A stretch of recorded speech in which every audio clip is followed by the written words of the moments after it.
안녕하세요, 가치형입니다. 11월 27일 수요일 국내 시장이 마감되었습니다. 자, 오늘 코스피 코스닥은 어제에 이어서 이틀 연속으로 시장 흐름이 좋지 못했습니다. 그래서 코스피는 0.7% 가까운 낙폭이 나왔었고, 그래도 그나마 다행인 것은 오늘 종가상으로 2500포인트는 지켜주었습니다. 그리고 코스닥. 자, 코스닥은 상대적으로 그래도 괜찮았었지만 그렇다고 또 탄력적인 움직임은 나오지 않았었죠. 그리고 코스피 상위 종들을 보면 오늘은 반도체 관련주의 낙폭이 크게 나왔었고요. 반대로 금융주라든지 AI 소프트웨어 쪽, 그쪽 기업들의 흐름이 굉장히 좋았습니다. 네이버도 마찬가지로 그쪽에 포함을 할 수가 있겠죠. 반대로 자동차 기업들은 흐름이 좋지 못했습니다. 또 코스닥. 코스닥은 대체적으로 에코프로 그룹주들, 이쪽의 낙폭이 조금은 두드러지고, 또 반도체 소부장 기업들도 마찬가지로 굉장히 흐름이 좋지 못했습니다.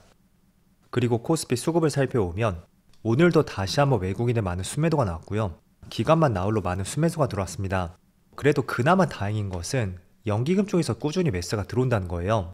어디까지 매수가 이어질지 모르겠지만 아무튼 그나마 다행이라고 판단이 됐고, 또 코스닥은 반대로 코스닥은 기관과 외국인의 양매수가 들어왔습니다. 물론 규모 자체는 많지 않았습니다. 그리고 삼성전자, 오늘 다시 한번 기관과 외국인의 양매도가 나왔고, 외국인은 다시 한번 하루 만에 많은 순매도가 나왔습니다. 그리고 SK하이닉스, 하이닉스도 마찬가지로 외국인의 많은 순매도가 나왔고요. 기관도 같이 순매도가 나왔었네요. 자, 그리고 네이버를 살펴보면 최근의 흐름만 보면 정말 좋은 것 같습니다. 오늘 오랜만에 20만원을 돌파했고, 기관과 외국인의 양매수가 나왔죠.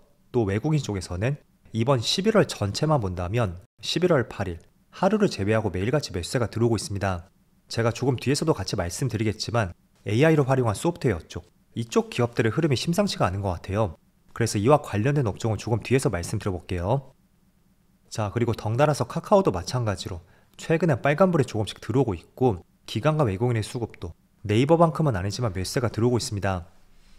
자, 그럼 이어서 주체별 매매 동향에 대해서 살펴보도록 하겠습니다. 11월 27일 외국인이 가장 많이 매수한 종목은 네이버, SK텔레콤, JYP, 하나에어로스페이스, 유한양행, 이렇게 순서대로 매수했고, 그리고 기관도 마찬가지로 네이버, SK텔레콤, 카카오, 유한양행, 신한지주, 이렇게 순서대로 매수했습니다. 이어서 해외 증시를 보겠습니다. 어제는 미국 증시에 또 한 번의 좋은 흐름이 나왔습니다. 나스닥은 플러스 0.6%로 마무리되었고, 그리고 S&P 500은 0.57%의 상승과 함께 다우지수와 마찬가지로 다시 한번 신고가를 경신했습니다. 그리고 다우지수는 이틀 연속으로 신고가를 경신하고 있죠. 그리고 반도체. 자, 어제 반도체 지수는 1.2%의 급락과 함께 최근에 미국 시장 내에서는 가장 흐름이 좋지 않은 것 같습니다. 어쨌든 나스닥이나 S&P 500 그리고 다우지수를 보면 조정이 나온다고 해도 신고가 근처에서 조정이 나오고 있잖아요. 하지만 반도체는 여전히 고점 부근과 약간의 괴리감이 있다고 생각이 됐고, 지금 위치가 고점에서 마이너스 17% 정도, 그 정도 선에 위치해 있습니다. 그렇다 보니 국내 증시도 많은 반도체 기업들, 이쪽이 큰 폭으로 빠지고 있고, 또 그렇다 보니 코스피 지수도 떨어질 수밖에 없습니다. 그래서 반도체라든지 2차전지, 또 많은 코스피 대형주들, 이쪽의 흐름이 오늘은 굉장히 좋지 못했던 것 같습니다. 그리고 추가적으로 아시아 증시를 보면 일본 증시도 마이너스 0.8%고요.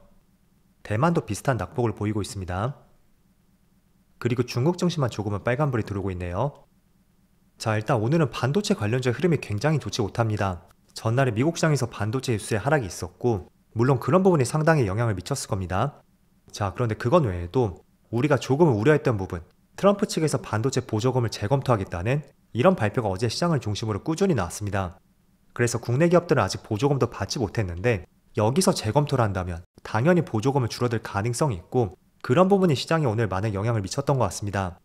자, 그리고 또 한 가지 이슈를 보면 오늘 하나투자증권이 발행한 보고서를 보면 내년에 SK하이닉스의 이익이 줄어들 것이기 때문에 목표 주가를 소폭 내렸다는 기사가 나왔습니다. 물론 기존의 26만원에서 25만원으로 한 4% 정도? 그 정도밖에 내리진 않았거든요. 하지만 시장은 이런 가격보다는 내년에 이익이 줄어들 수가 있고, 그 때문에 목표 주가를 줄였다는 것이, 이런 부분에 시장은 더 민감하게 반응을 하고 있습니다. 자, 그래서 오늘 반도체가 생각보다 많이 빠지고 있어요. 삼성전자도 3% 이상의 하락이 나오고 있고, 또 하이닉스도 마찬가지로 지금 4% 이상의 급락이 나오고 있습니다. 자, 그리고 일봉상의 차트를 보더라도 이번 달 초에 직전 고점 부근에서 확실하게 돌파하지 못하고 한 차례 밀리는 모습이 나왔습니다. 하지만 그 저점을 다시 깨려는 움직임이 나오고 있고요. 개인적으로 어디까지 조금 더 밀릴 수 있는지 그런 부분은 확실하게 알 수는 없겠죠. 하지만 가장 중요한 것은 지난 9월 저점 144,700원을 깨지 않는 것이 지금 하이닉스의 가장 중요한 움직임이라고 할 수가 있습니다. 그래서 정말로 이 가격대가 깨진다면 내년 시장 반도체에 대한 흐름 조금 더 부정적으로 볼 수밖에 없다고 판단이 됐고, 그리고 제가 여기를 중요하게 보자고 말씀을 드리는 것은 어제 말씀드렸던 것의 연장선입니다. 하락하던 주가에 있어서 크게 한번 되돌렸던 변곡점이잖아요. 그래서 지금까지 많은 변곡점들이 있었지만 다 같은 변곡점이 아니라고 생각이 됩니다. 어쨌든 크게 돌렸던 위치, 그 위치의 변곡점이야말로 더 신뢰성과 중요성을 가져올 수 있다고 생각이 됐고, 그런 관점에서 직전 저점을 이탈하지 않는다면 되려 저점을 높이면서 역 헤드앤숄더 패턴도 기대를 해볼 수가 있습니다. 그래서 1차적으로 지난 9월 저점 여기를 깨지 않는 것이 정말 중요하고, 또 두 번째는 만약에 어느 시점에서 반등이 나온다면 직전의 저항선 20만원 부근을 확실하게 돌파할 수 있는지 그런 부분에 포커스를 맞춰봐야 되겠죠. 자, 그리고 삼성전자도 마찬가지로 이번에 한 차례 반등이 나왔지만 오늘은 또 세게 조정이 들어오고 있습니다. 물론 최근에 11월 중순부터 흐름을 보면 비록 3% 하락이 나오고 있다고 해도 단기적으로 추세가 돌아섰다고 할 수가 있습니다. 어쨌든 단기적으로 이평선을 보면 5일선이 21선을 크로스했고, 또 11선과 21선이 지금 가격대 밑에서 받쳐주는 흐름이 나오고 있거든요. 그래서 오늘은 비록 많이 빠지고 있지만 밑에 저항선 11선과 21선을 저점으로 해서 내일은 반등이 나올 수 있는지 그런 부분도 유심히 살펴봐야 될 것 같습니다. 자, 오늘은 이렇게 시장 흐름이 좋지 않다면 그럼에도 불구하고 굉장히 시장 흐름이 좋았던 업종이 있었습니다. 대표적으로 남북 경협주 이쪽이 오늘 크게 시세를 분출했고, 주된 이유는 이런 게 있었죠. 미국의 트럼프가 김정은과 직접적으로 대화를 검토하고 있고, 그 때문에 북미 정상회담이 조기에 추진되는 것은 아니냐, 그런 기대감이 커졌다고 할 수가 있습니다. 사실 트럼프 당선에 따라서 한 번쯤은 남북 경협주가 뜰 수 있다는 것은 충분히 생각을 해볼 수도 있었습니다. 하지만 직접적인 재료가 나오지 않았던 만큼 그동안은 남북 경협주가 조용하게 움직였잖아요. 하지만 실제로 기사화됨에 따라서 그동안의 트럼프 관련주들, 항공우주, 조선, 그 업종들이 1차적으로 시세를 분출했다면 그 뒤를 이어 남북 경협주 쪽에서 또 한 번의 시세가 나올지 한번 주목해보시면 좋을 것 같습니다. 그래서 몇 개의 경협주를 한번 살펴볼게요. 자, 대표적으로 남북 경협주, 이 업종들은 과거 10년 전부터 형성이 되었던 업종이었고, 물론 새롭게 편입된 종목들도 있겠죠. 하지만 전통적인 남북 경협주 위주로 한번 말씀드려볼게요. 일단은 첫 번째로 아난티, 이 종목도 대표적인 남북 경협주라고 할 수가 있고, 오늘은 13% 급등이 나오고 있습니다. 자, 그리고 대아TI, 이 종목은 철도 관련주죠. 그래서 오늘 비록 위에 꼬리를 많이 달긴 했지만 오늘은 5%의 상승이 나오고 있고, 또 어떻게 본다면 우크라이나 재건 관련주로서도 이 종목을 바라볼 수도 있습니다. 과거에도 우크라이나 재건 관련주로 분류가 되었던 만큼 지금은 종전 기대감에 따른 재건 관련주들, 그쪽을 주목하는 게 맞죠. 그런데 거기에 더해서 남북 경협주로 엮였다는 것은 어찌 본다면 재료를 두 가지를 가지고 있다, 그렇게도 해석해 볼 수가 있습니다. 그리고 대표적인 부산산업, 이 종목은 오늘 상한가를 갔습니다. 그리고 일신석재, 이 종목은 20% 가까운 급등이 나오고 있네요. 그래서 오늘은 대부분의 남북 경협주가 강세를 보였고, 저는 이 재료가 조금 더 이어질 가능성이 있다고 생각이 됩니다. 어쨌든 지금 트럼프 당선에 따라서 우크라이나 종전 가능성, 그리고 그 타이밍에 맞춰서 이스라엘은 레바논과 휴전을 발표했습니다.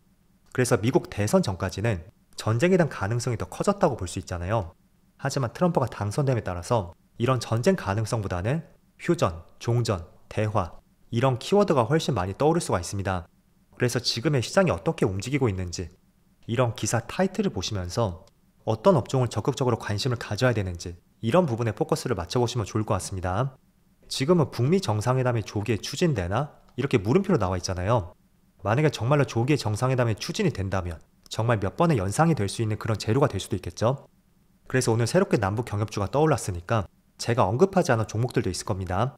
그런 것들도 한번 찾아보시면서 하나의 관심 업종으로서 한번 시장의 흐름을 유심히 관찰해보자고 말씀드리겠습니다. 자, 그리고 오늘 시장을 주도했던 업종, 대표적으로 첫 번째가 남북 경협주였고, 또 두 번째는 어제 잠깐 말씀을 드렸던 업종이에요. 대표적으로 AI 소프트웨어 쪽, 이쪽 관련주가 다시 한번 오늘 강세 흐름이 나왔습니다.